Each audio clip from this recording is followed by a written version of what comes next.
সমুদ্রটা লাগছে দেখো, জাস্ট ফাটাফাটি দেখতে লাগবে, মনোবদ্ধ লাগবে, কোথায় হবে না।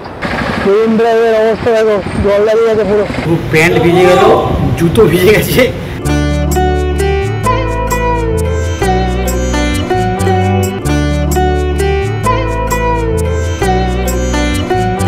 সবাইকে পুরী থেকে স্বাগত একটা ব্লগে। তোমরা দেখেছো আগের ব্লগে আমি প্রভুর রথযাত্রার প্রত্যেক উপস্থিতি কভার করেছি। তারপরে আমার কলকাতা থেকে আসা দুটোই এপিসোড তোমরা দেখে নিয়েছি অলরেডি। ওই আজকে দিকে আমি তো একদিনের জন্য এসে তোমাদেরকে বললাম, আর বলেছিলাম যে আজকে বিকেলবেলায় স্বর্গদ্বারে যে আরতিটা হয়, মানে সমুদ্র আরতি, ওটা এর আগে কোনো দেখা হয়নি, ওটা দেখতে যাবো। রাস্তায় বেরোবো, দেখো অবস্থা দেখো, এখানে ফাটিয়ে বৃষ্টি হচ্ছে, মানে ক্যামেরা কথা বুঝতে পারছে জানি না, মানে সাথে হাওয়ার সাথে হচ্ছে তো। ছাতা রয়েছে আমার, কিন্তু ছাতায় ঠিক মারার মতো অলরেডি 5:30 বাজে, 6টা থেকে ওটা টাইম। এতটা যাবো বৃষ্টিতে হলে বা আরতিটা হয় কিনা সেটাও আমি বুঝতে পারছি না। মানে আমার একটা দিনের জন্য যে আশায় বৃষ্টিটা হওয়ার পুরো আমার বরবাদ হয়ে গেল, জানি না কী হবে। তাই একবার ট্রাই তো করবো। তবু স্বর্গদ্বারের দিকে এমনিতে যাবো, যদি টাইমটা চলে যায় তাহলে আরতিটা দেখতে পাবো না, বাট অন্য একটু খাজা টাজা নেবো, এইসব প্ল্যান তো আছে। স্বর্গদ্বারের মন্দিরও বন্ধ, ঠাকুর মশাইও নেই, এমনি ওই আলারনাথে চলে গেছেন, আমার সাথে ফোনে কথা হয়েছিল। যাই একবার বৃষ্টিটা একটু কমলে একবার যাবো, যদি আরতিটা হয়তো ভালো কথা, না হলে এমনি চলে আসে। হেঁটে হেঁটে যাচ্ছি আপাতত বৃষ্টির মধ্যে ছাতা নিয়ে। এমনি কিন্তু বেশ ভালো লাগছে, কিন্তু আমার যেহেতু টাইমটা কম, আমি একদিনের জন্য আসা, আমার যেটা টার্গেট থাকে সেটা নষ্ট হচ্ছে। দেখো এই হচ্ছে এখন অবস্থা, যাচ্ছি বিভিন্ন করে, ওইদিকে সমুদ্র দেখা যাচ্ছে। এই হচ্ছে বৃষ্টির কন্ডিশন। বৃষ্টিটা একটু কমেছে বলে ছাতাটা নিয়ে হাঁটা যাচ্ছে, একটু আগে হাঁটা যেতাম, সাথে হাওয়াটাও মারছে তো, সুতরাং ছাতা নিয়ে হাঁটাটা চাপ হয়ে যায়। একটুখানি কমেছে বলে যাচ্ছি, চলো দেখি যাই। চলে এসেছি স্বর্গদ্বারের এখানে। এই যে এই জায়গাটায় হচ্ছে তোমার সমুদ্র আরতি, যে সামনেই বিচ, আর এই যে এই জায়গাটা করা রয়েছে না, এখানটাতে হয় আরতি। তো এখন বাজে তোমার 6টা বাজতে 10, এটা হয় বললো 6টা 15 থেকে। তারপর তো ছাতা নিয়ে গিয়ে যখন বিচে ওয়েট করি, তারপরে করলাম, বৃষ্টি অতটা হচ্ছে না কিন্তু পড়ছে, প্রচুর পড়ছে। সেদিন ওয়েট করি, 6টা 15 বলছে, আর মোটামুটি প্রায় আধ ঘন্টা দাঁড়াই সমুদ্রের ঢেউ দেখি দাঁড়িয়ে। তারপরে শুরু হলে তোমার সাথে শেয়ার করবো পুরীর সমুদ্র আরতি। আমাদের দেখানো সমুদ্র আরতিটা হবে এখানে, আর এইখানে জাস্ট সামনেটায় অসম্ভব মানে উঁচু ঢেউ আসছে, জাস্ট ফাটাফাটি। একটুখানি খেয়াল করে দেখো, ও হেভি ঢেউ আসছে, ফাটাফাটি ঢেউ আসছে, দারুণ ঢেউ আসছে।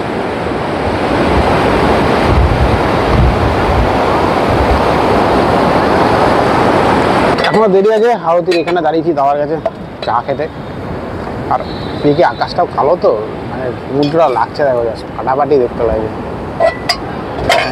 আমি জানি না ক্যামেরা কতটা জাস্টিস হচ্ছে ব্যাপারটা, মানে ওই করে অন্ধকার হয়েছে আকাশটা, এদিকে সমুদ্রের জলটার কালারটা পুরো ব্লুজ, মানে ফাটাফাটি লাগে দেখতে, জাস্ট মনোবদ্ধ লাগে, কোথায় হবে না। আরতির জন্য আসছে দেখো,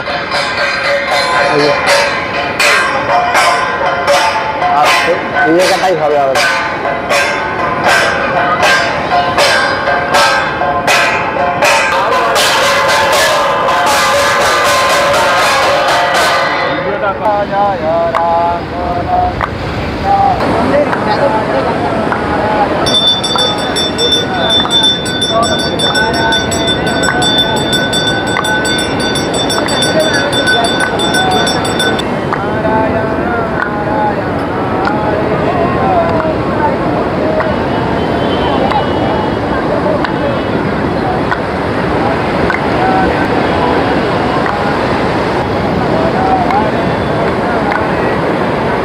কিন্তু আসছে ঢেউ, দারুণ ঢেউ আসছে।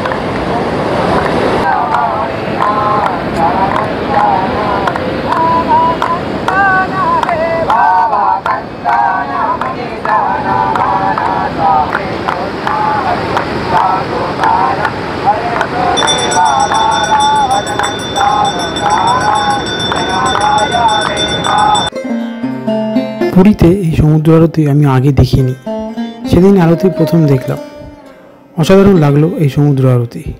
তোমরা যারা আমার মতো পুরীর এই সমুদ্র আরতি এখনও দেখোনি, তারা অবশ্যই পুরী গেলে এই সমুদ্র আরতি দেখো। পুরী স্বর্গদ্বার শ্মশানের ঠিক উল্টো দিকের বিচে প্রতিদিন সন্ধ্যে 6:15 থেকে এই আরতি হয়। পুরী গেলে মিস করো না কিন্তু, দারুণ লাগবে এই আরতি দেখতে।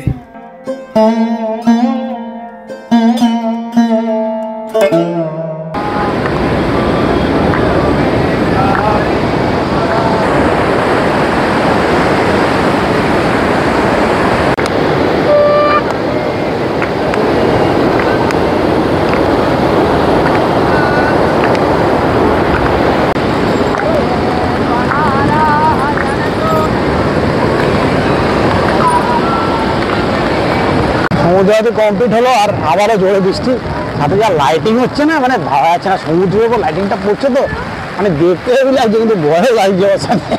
একটা যদি পরে মোটামুটি হয়ে গেল আর কি, ফাটিয়ে ইয়ে হচ্ছে রাত, সেটা থামলো, আবার জোরে বৃষ্টি এসে গেছে। আর লাইটিং মানে যেরকম বললাম ফাটিয়ে উঠছে পুরো। এখান থেকে একটু খাজা কিনবো, নিয়ে তারপর ওইদিকে যাবো। বৃষ্টিতে আবার মনে হচ্ছে ফেসে গেলাম। 2 ঘন্টা দাঁড়িয়ে খাজা নেওয়ার জন্য একটা আমি নিলাম, আর দিকে বাইরে করে নিয়ে নিলাম। উঠে এসে খাজা তো নিতে যাবে, কিছু করার নেই। একদম এই স্বর্গদ্বারের যে নদী আছে তার পাশে, নিয়মরের পাশে, এটার নামও নিশ্চিন্ত, কিন্তু একটা আমি নিলাম। এটা হচ্ছে তেলেরটা, আর বাকি বাড়ি নিজনে নিয়ে যাওয়ার জন্য। এখন 7:15 মতো বাজে, বৃষ্টি একটু ধরেছে, ছাতা মাথাতে আবার হেঁটে হেঁটে ফিরছি। ওদিকে দেখি যদি গোবিন্দ ভবন থাকে, খোলা ছিল, বন্ধ করে দিয়েছিল যায় না বৃষ্টির জন্য, তাহলে আবার চা খেতে আবার ঢুকবো।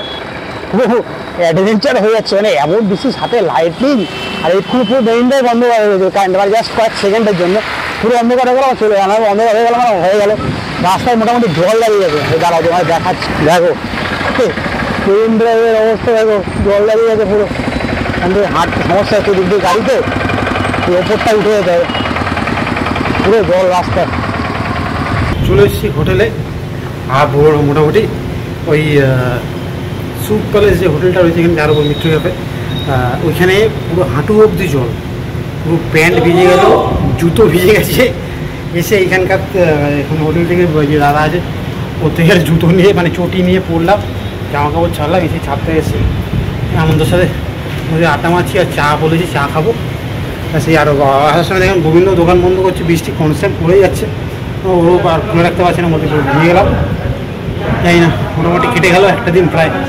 এখন এডিটটা কিছুটা করেছি দুপুরবেলা, আর বাকিটাও আছে, মানে যেটা আমার মেন আকর্ষণ ছিল এবারে রথের যেটা, সেটা ভিডিওটা এডিট করতে সময় লাগবে। তারপর বাকিটা করে তারপর রাত্রিবেলা সব আপাতত চা খাই, তারপরে ডিনার করে এডিট করতে করতে সুতরাং তো আজকে রাত্রেই হবে। এখন 9:30, ডিনারটা দিয়ে গেছে, এসে এডিটিং করছি বসে। বাইরে অজল ধারায় বৃষ্টি হয়েই চলেছে, কালকে সকালে যাওয়া ফেরা, আর যদিও বলতে পারো একটা দুপুরবেলা, কিন্তু তারপর বারিশ দেখাচ্ছে, বারিশ চলবে আর কি, চললে মুশকিল। একা হলে তো ওই যে অনেক সময় বাজেট আসা গেল না, তো সে আবার ছোটো মোটো পুকুরে যেতে হবে। আর নেমে আমার কলকাতাতেও সমস্যা, সে বললো বৃষ্টি হচ্ছে, নেমেও অসুবিধা হবে, মানে একদিন হয় না, যখন হয় বেরোলেই হয়। যাই হোক, ডিনার দিয়ে গেছে। এখানে আবার লোডশেডিং হচ্ছে, দুবার গেল। এটা এখন কিন্তু জেনারেটার চলছে, এটা কিন্তু কারেন্ট নয়।